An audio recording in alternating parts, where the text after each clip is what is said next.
Y tras haber analizado la etapa 1 del Reino de León, ahora nos toca la etapa 2. Vamos con la fase 1. Y tras la hecatombe del Al-Ándalus, del Emirato de Córdoba, comienza una nueva etapa donde los ejércitos de León comenzarían teniendo la supremacía militar. Pero primero vamos con Tamarón, y es que al principio León comenzaría bastante mal, ya que aún seguía teniendo bastantes problemas internos, y esto mismo lleva a una intervención de Pamplona, al cual, aliada con el condado de Castilla, lograría una victoria en Tamarón, donde, si alguien ha visto el short que he publicado en YouTube, en esta batalla es donde luchó Belmudo III completamente solo contra el ejército pamplonés y castellano, obviamente muriendo. Y claro, como murió solo él y unos poquitos más tal vez, el resultado no he colocado nada porque realmente esto no es nada sangrante para el ejército leonés. Esta derrota en Tamarón llevaría a perder gran parte de Castilla. No obstante, posteriormente en Atapuerca se lograría una contundente victoria contra el ejército pamplonés y recuperándose la gran mayoría de la parte de Castilla que había sido robada tras Tamarón. Y tras esto tenemos las campañas de Fernando, que obviamente Fernando es el rey en estos momentos de León, que como he dicho, en estos momentos, tras la hecatombe del Al-Ándalus, de repente el ejército leonés obtiene una supremacía militar que jamás había tenido. Y esto se resume a unas incursiones constantes por todo el Al-Ándalus que vamos a ir viendo, donde literalmente los leoneses se pasean por el Al-Ándalus como Pedro por su casa. Literalmente es bastante llamativo el gran cambio de poder que hubo tras la caída del Emirato de Córdoba, que literalmente es enorme. De repente el ejército leonés es capaz de, como vamos a ir viendo, de hacer grandes incursiones y sobre todo adentrarse muchísimo dentro del territorio musulmán, lo cual es muy llamativo. Pues las campañas de Fernando al principio son para restablecer la frontera y consolidarla, y tras esto mismo inicia ataques como aceifas, donde la intención no solo era saquear, sino también obligar a que el Estado, la taifa, se sometiese, se volviese tributaria de León. Y en Toledo se logra someter Toledo.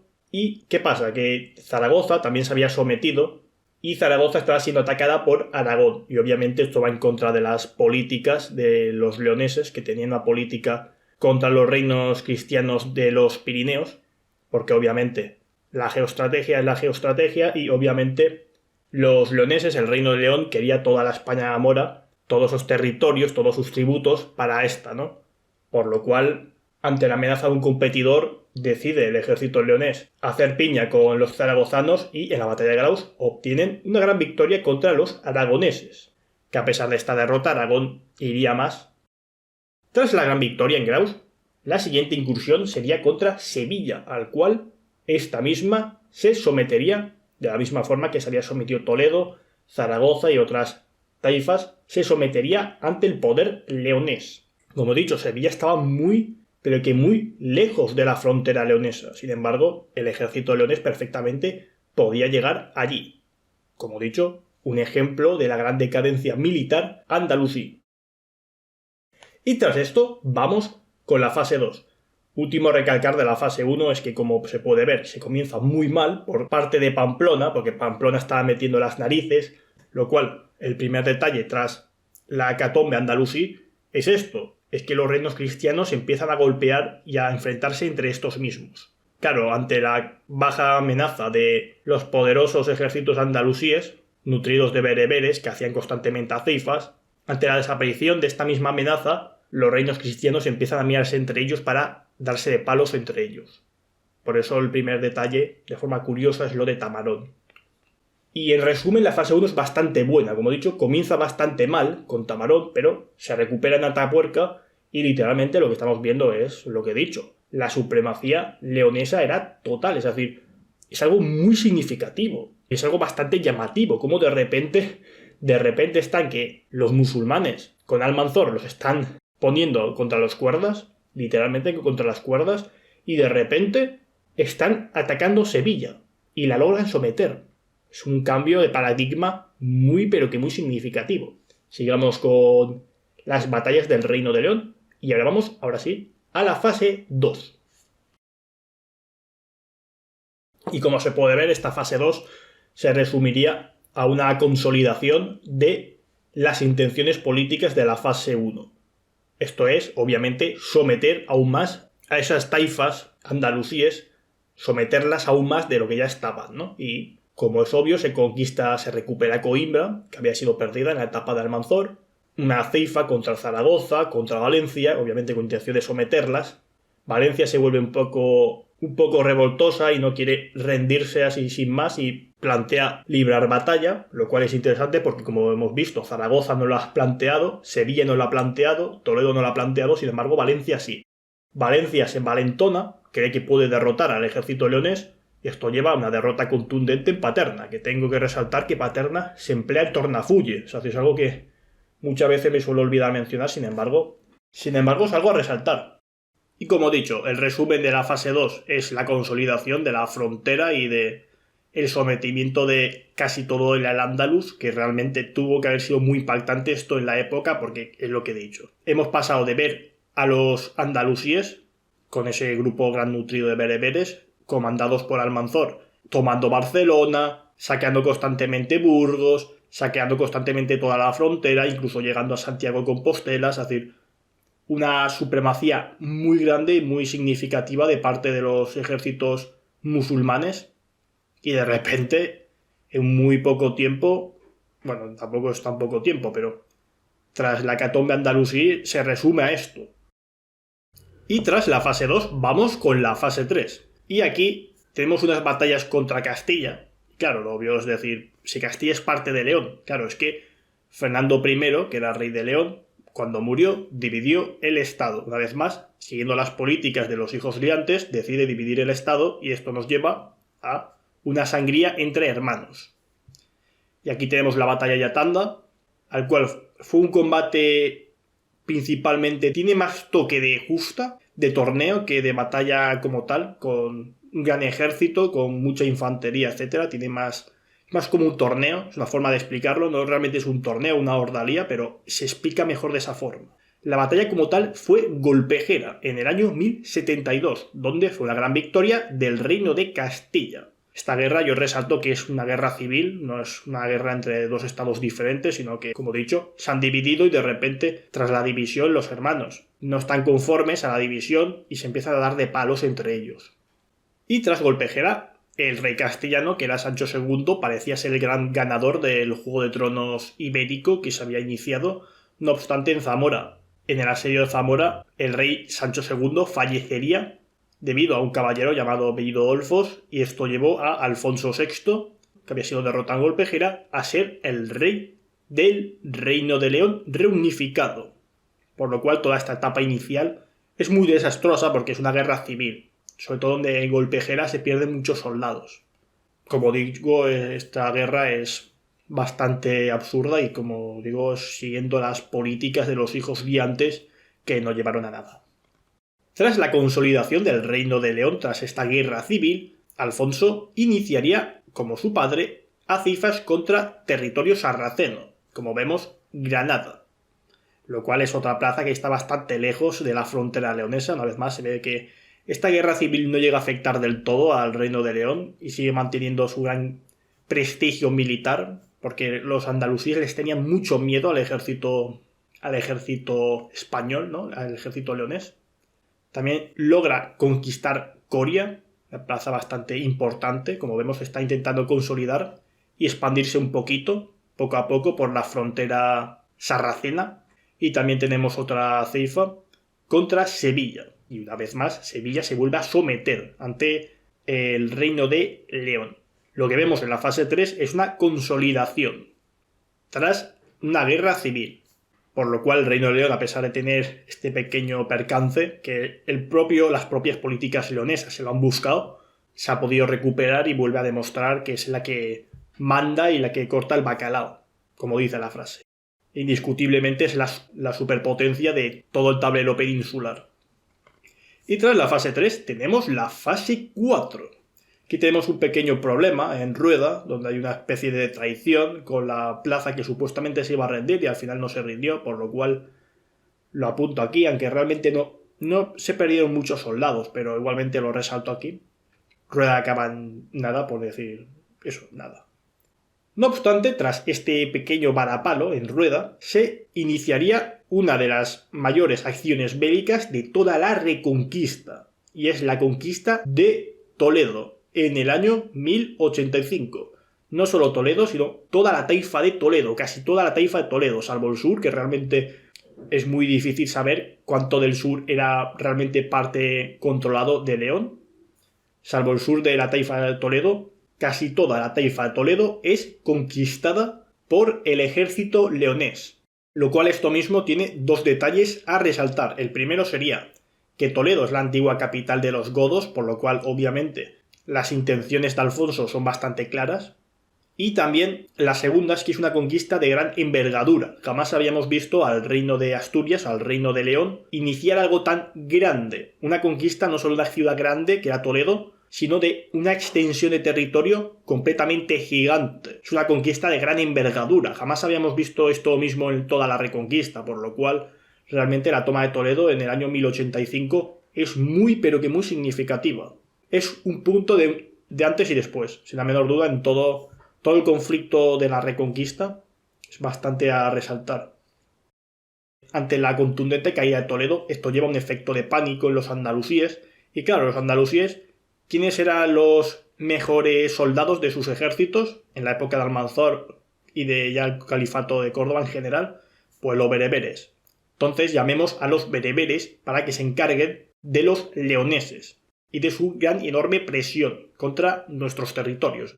Ese es el pensamiento principal dentro de los andalusíes. Famosa es la frase de prefiero ser camellero en Marruecos que piel de cerdo en Castilla.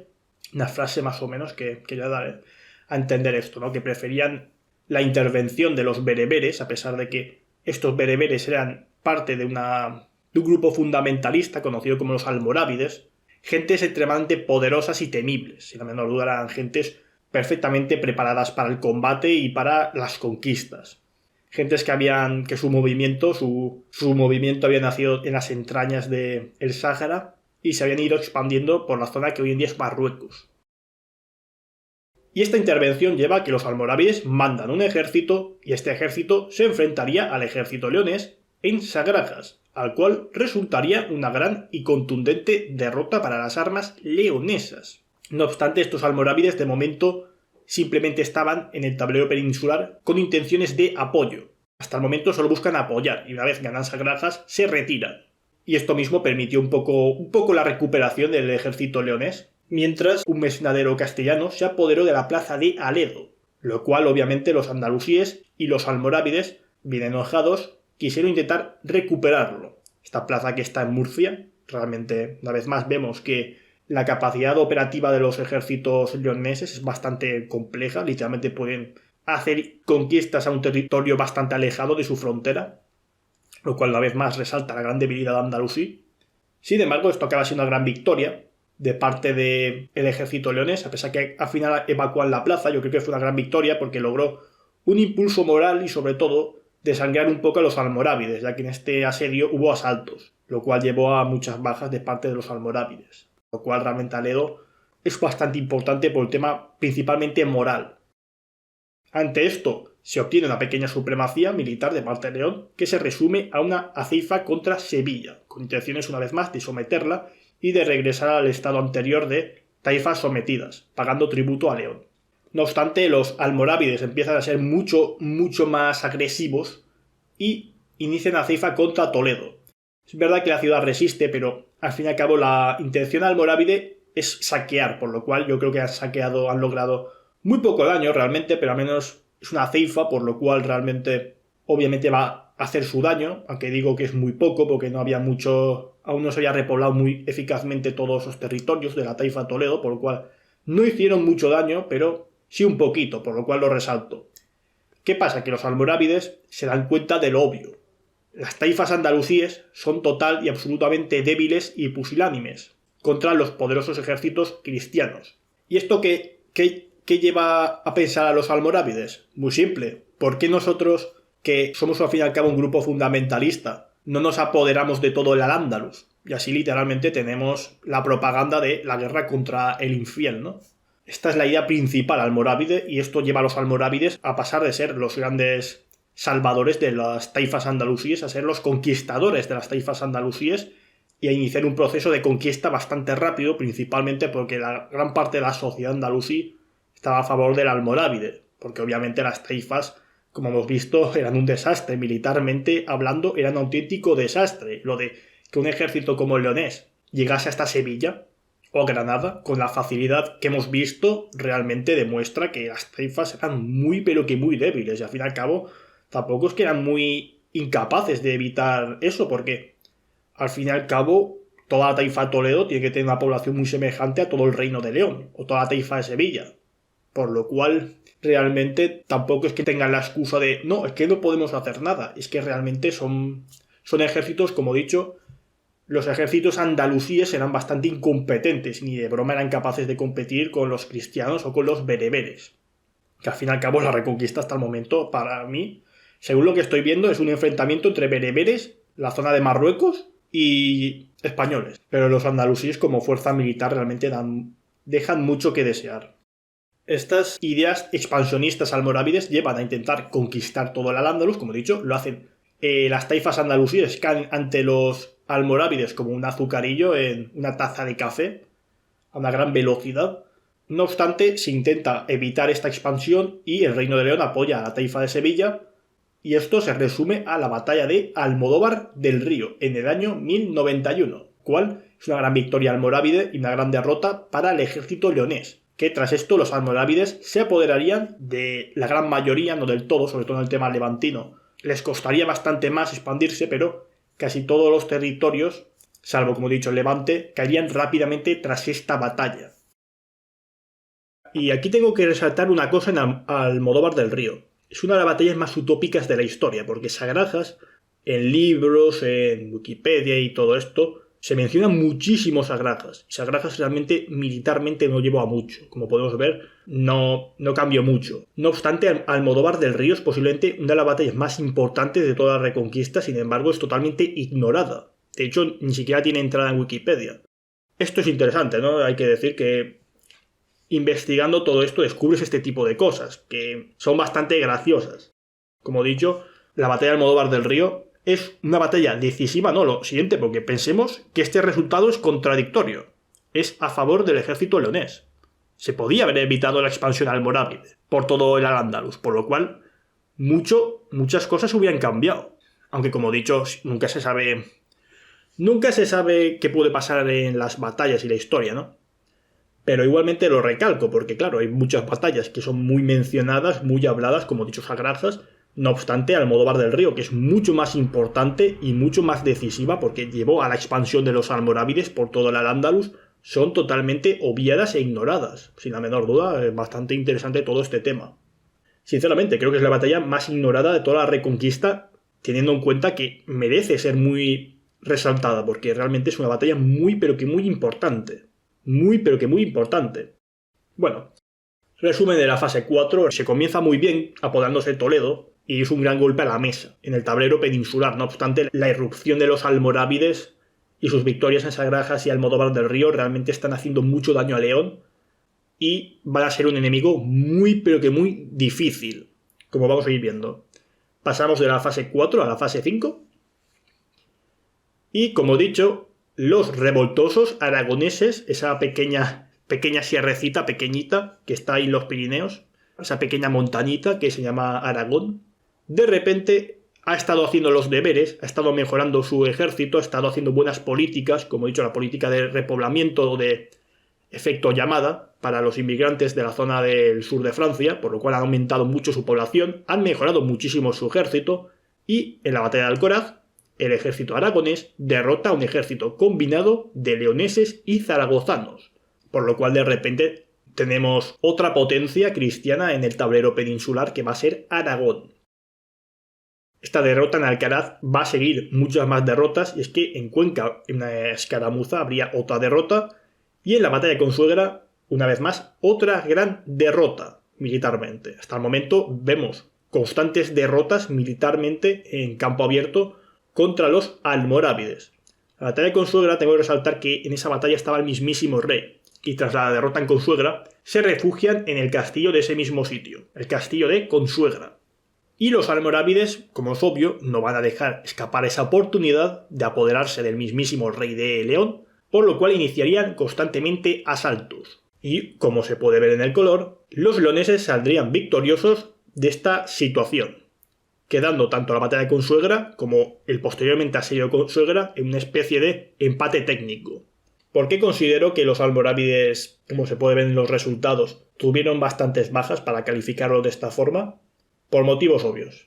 Tú no abandonas el asedio de Consuegra a sabiendas que si la tomas, capturas al mismísimo rey de León, salvo que los asaltos hayan sido una auténtica carnicería. ¿Qué es lo que pasó en Consuegra? Los almorávides intentaron mediante asaltos constantes apoderarse de la plaza, obviamente con la intención de capturar al rey de León, tener una victoria totalmente contundente, porque si lo hubieran conseguido, la derrota Consuegra sería posiblemente una de las mayores derrotas de toda la historia de España. No solo ya del Reino de León, sino de toda España, porque imaginemos que los almorávides se apoderan del rey de León. Hubiera sido una derrota enorme, gigantesca, incluso hecatómbica. Por lo cual realmente el asedio de Consuegra es muy decisivo y los almorávides, como he dicho, sufrieron tantas bajas que al final tuvieron que retirarse. Y tú no te retiras a sabiendas que puedes obtener un triunfo tan grande, ¿no? Como he dicho, iniciaron muchos asaltos y esos asaltos fueron muy pero que muy sangrientos para los almorávides. Esto mismo llevó a los almorávides a retirarse. Por lo cual, el enfrentamiento en Consuegra termina en un empate técnico. También tenemos una pequeña escaramuza en Cullera, que tal vez fue esta escaramuza la que dio la idea de la leyenda del Cid. Tenemos que recordar que en estos momentos, pese en que en batalla campal estamos viendo todo derrotas de parte de los leoneses, el Cid está con una historia completamente diferente, el Cid lo está ganando todo, por lo cual, a pesar de las grandes derrotas que estamos viendo del ejército leonés, y que realmente el ejército leonés está en una muy pero que muy mala racha, al final el Cid está con el equipo al hombro, como se suele decir, y está ayudando bastante al esfuerzo de guerra contra los almorávides. Y esto, y Cullera, tal vez fue la batalla que dio idea a esa leyenda del Cid, eso de que el Cid, una vez muerto, lo pusieron en el caballo y eso llevó a la victoria, ¿no? Ya que Cullera ocurre en la zona de Valencia, una vez se evacúa el territorio que había conquistado el Cid en Valencia, por lo cual pudo haber sido esta batalla, esta escaramuza, lo que dio idea a esa leyenda. Una vez más vemos derrotas constantes, salvo por Consuegra. Es decir, lo que estamos viendo es que los almorávides en batalla campal son muy superiores a los leoneses, mientras que en los asedios los leoneses ganan. Estamos viendo realmente el talón de Aquiles de cada bando en estos enfrentamientos. Bueno, y tras haber explicado la fase 5, vamos con la fase 6. Que en este caso tenemos una toma en Medinaceli, plaza que volvería a perderse poco después, y una ceifa en Málaga, al cual calificó de gran importancia porque esta ceifa no solo era de saqueo, sino era sobre todo para obtener mozárabes. En estos momentos los almorávides, obviamente siendo unos fundamentalistas, fanáticos, obviamente van a iniciar persecuciones contra los mozárabes, que eran los cristianos dentro del territorio musulmán, y esto llevó a incursiones de parte del Reino de León para salvarlos y acogerlos al Reino de León, que estos mismos mozárabes ayudarían en la frontera de guerra y se transformarían en los conocidos almogávares. Cosa que después en el siguiente capítulo veremos sobre todo eso. Y ya tras unos 10 años, tras Consuegra, el ejército leonés y almorávide se las volverían a enfrentar en la batalla de Uclés en el año 1109, con un resultado totalmente desastroso para las armas leonesas, siendo Uclés posiblemente una de las mayores derrotas de toda la historia de España, y arrastrando y llevando a un efecto dominó desastrosamente político para León, que obviamente ya posteriormente, cuando yo me toca analizar la etapa 3, veremos a qué me estoy refiriendo con estas palabras. Bueno, ya hemos analizado ya toda la etapa 2 de las batallas del Reino de León. Lo primero a resaltar sería que el comienzo es malo, no obstante se recupera de forma muy contundente el Reino de León y pasa literalmente a ser la ultrapotencia de toda la península ibérica, y una etapa de extorsión, de sometimiento, de consolidación de frontera, la pequeña guerra civil que sufren debido a la división del Reino de León. Como he dicho, tanto la fase 1, fase 2 y fase 3 es bastante buena para León realmente, como he dicho, salvo el principio y salvo esa guerra civil, como podemos ver, muy, pero que muy buena para las armas del Reino de León. No obstante, en la fase 4 tenemos el pequeño tropiezo en rueda, que supone casi nada, y Toledo, que Toledo fue, sin la menor duda, la acción militar más importante de todo el reinado de Alfonso VI. Toda esta etapa, o sea, toda la etapa 2, hemos tenido principalmente dos reyes, que es Fernando I y Alfonso VI. Por lo cual, la toma de Toledo es la acción más importante de todo el reinado de Alfonso VI, sin la menor duda. Que esta misma conquista llevaría a la intervención de los almorávides, que como vemos, en batalla campal, sobre todo contra las armas leonesas, se muestran casi imbatibles. Sin la menor duda, una auténtica amenaza para el Reino de León y enemigos, sobre todo enemigos realmente fuertes y contundentes. No son como las taifas que son débiles, sino que el imperio almorávide es muy fuerte y muy poderoso en batalla. Y se resume a esto, a perderse a granjas, se aguanta en Aredo, como he dicho, en asedios los leoneses les va muy bien y en batalla campal les va muy mal. Bastante interesante esta contraparte entre almorávides y leoneses. Como he dicho, el Cid sí los derrotó en batalla campal, lo cual tiene su gracia porque el ejército leonés es un ejército, al fin y al cabo, de un reino, es un ejército de un reino que ya es grande, ya no es pequeño, ya no hablamos de algo pequeño, hablamos de un reino grande, más el Cid literalmente combatía con un ejército literalmente propio, sin estado, por lo cual realmente esto demuestra que la cadena de mando leonesa estaba bastante mal. De hecho, Ordóñez y Albarfáñez realmente, que eran los principales comandantes de toda esta etapa, realmente no eran muy buenos comandantes. Esto al final se resume a grandes derrotas, mientras que el Cid, al ser muy, muy bueno, gana todo. Como he dicho, la cadena de mando realmente es muy importante en batalla, decisiva, por esto mismo, porque al fin y al cabo un buen general sabrá adaptarse y ganar batallas y utilizar bien sus ejércitos, mientras que una cadena de mando no muy buena llevará a derrotas. Y lo que le pasa al Reino de León. Y Tres Agaljas, que es un gran varapalo, pues tenemos una especie de pequeña recuperación. No obstante, la batalla de Modóvar del Río vuelve a llevar a la vanguardia a los almorávides, que como he dicho van a conquistar la gran parte de el Al-Ándalus. Y la fase 5 comienza con muchos más problemas para el Reino de León, porque ese pequeño Reino de León logra su venganza de Graus y logra dar un golpe a la mesa y demostrar que Aragón pasa de ser una pequeña montañita a ser una superpotencia peninsular, por lo cual León tiene un nuevo competidor y Consuegra pues es una gran derrota. No obstante, se recupera gran parte en el asedio de Consuegra y Cullera no lleva nada, por lo cual no hay mucho que decir. Por lo cual la fase 5 califico que es ni ventajoso para los leoneses ni positivo para los almorávides. Solo es positivo principalmente para los aragoneses, que como vemos se están erigiendo como superpotencia peninsular. Y ya con la fase 6 tenemos una toma de Medinaceli, la obtención de muchos mozárabes en Málaga y todos sus territorios, y la gran enorme derrota en Uclés, lo cual, como vamos a ver en el futuro, llevaría a muchos problemas posteriores para León. Por lo cual, me recalco, es un comienzo, salvo Tamarón, es un comienzo bastante bueno para León. Sin la menor duda, lo de ver a los ejércitos leoneses llegar a Sevilla, llegar a Granada, era algo bastante impactante, porque no había... Literalmente era algo casi impensable, ¿no? En la época de Almanzor, que un día un ejército cristiano pudiese moverse con tanta flexibilidad dentro del territorio sarraceno.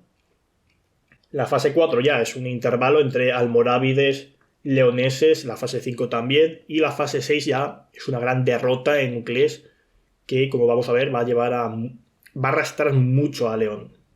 Pues con esto ya tenemos la etapa 2. Y último resaltar es que gran parte del León, es decir, la gran ventaja de León en la fase 4, 5 y 6 es que el Cid, un mercenadero que el Reino de León, Alfonso VI, ha tratado muy pero que muy mal y lo ha exiliado, está haciendo el trabajo de León, que es ganar la batalla de Cuarte y de Mairén.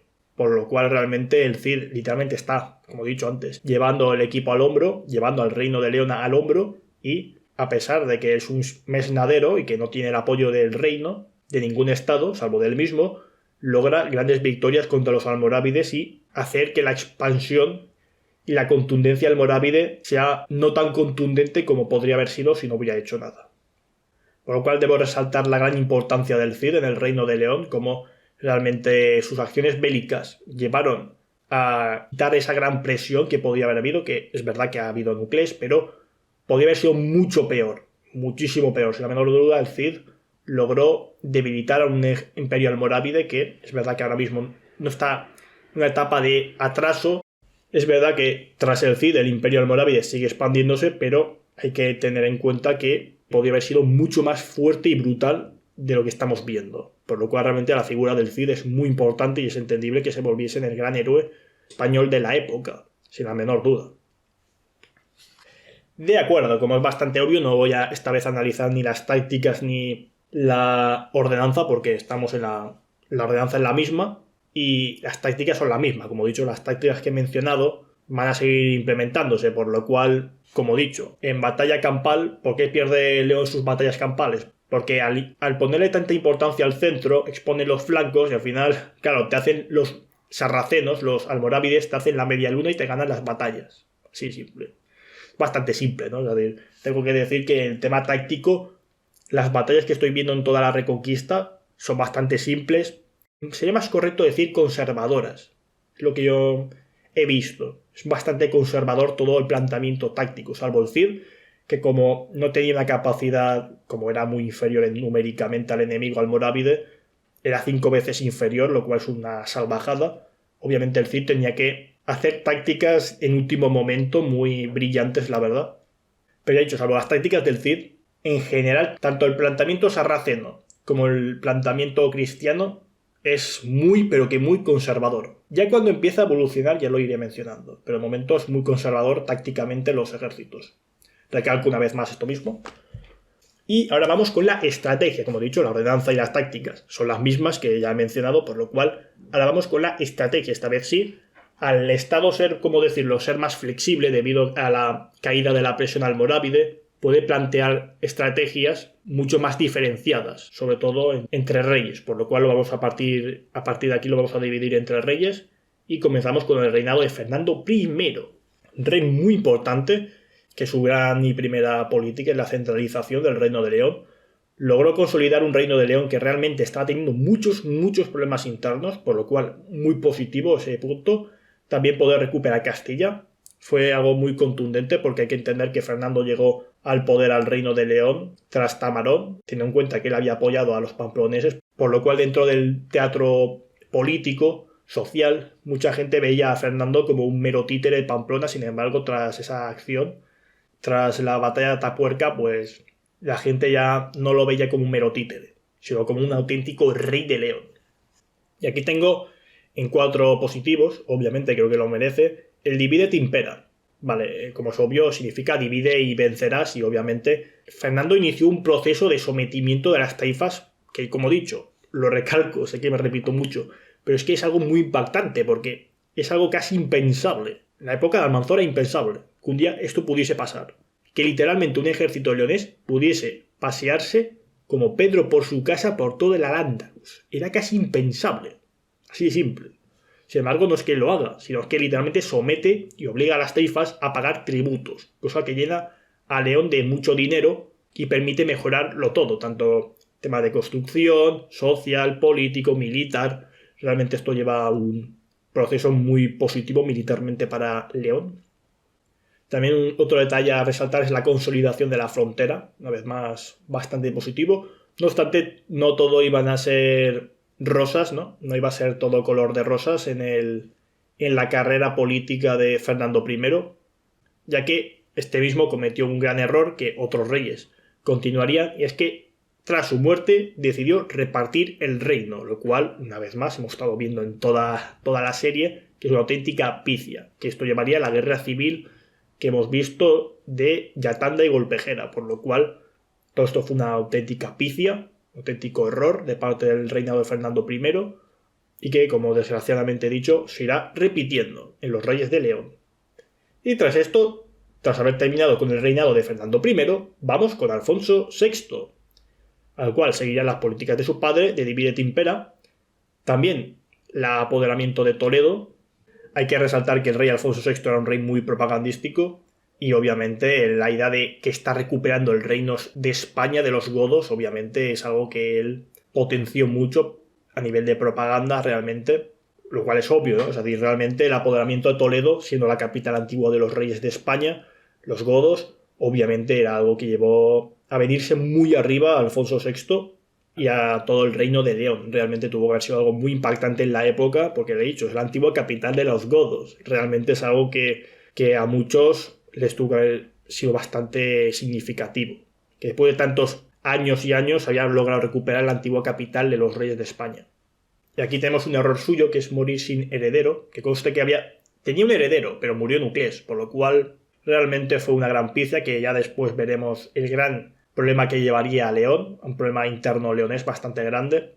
Otra cosa positiva que tengo que resaltar es la potenciación económica. Alfonso VI en batalla campal, es decir, creo que todo su reinado, las batallas campales todas se perdieron. No era un rey muy brillante en lo militar. No obstante, en el tema social político creo que fue bastante brillante. Es el típico rey que es más de inteligencia que de fuerza. Y aquí tengo colocado, obviamente, la mayor pifia de toda la carrera, de todo el reinado de Alfonso VI, que obviamente es el destierro del Cid. Sin la menor duda, la mayor pifia que cometió, porque el Cid era un auténtico fuera de serie, militarmente hablando, por lo cual exiliarlo así sin más realmente fue una auténtica pifia. Porque ya he dicho, el Cid logró lo que el reino de León no pudo, con una capacidad material y de soldadesca muy inferior a la leonesa, por lo cual realmente exiliarle fue una auténtica pifia. Como he dicho, el Cid era un fuera de serie, era un auténtico... No es extrañar que sea el general más reconocido de toda la Reconquista. Sin la menor duda era un genio militar y sabía muy bien lo que estaba haciendo. Y tenía sobre todo esa mística, ¿no?, de un general de que parece que pueda ganar cualquier batalla. Bueno, y tras ya todo esto ya hemos terminado con la segunda etapa del Reino de León. Y ya más o menos creo que he explicado todo esto, ya me he explicado todo de esta etapa, por lo cual con esto terminamos el capítulo. Muchísimas gracias por ver el vídeo. Un me gusta y suscribirse siempre ayudan y nos vemos en la próxima. Adiós.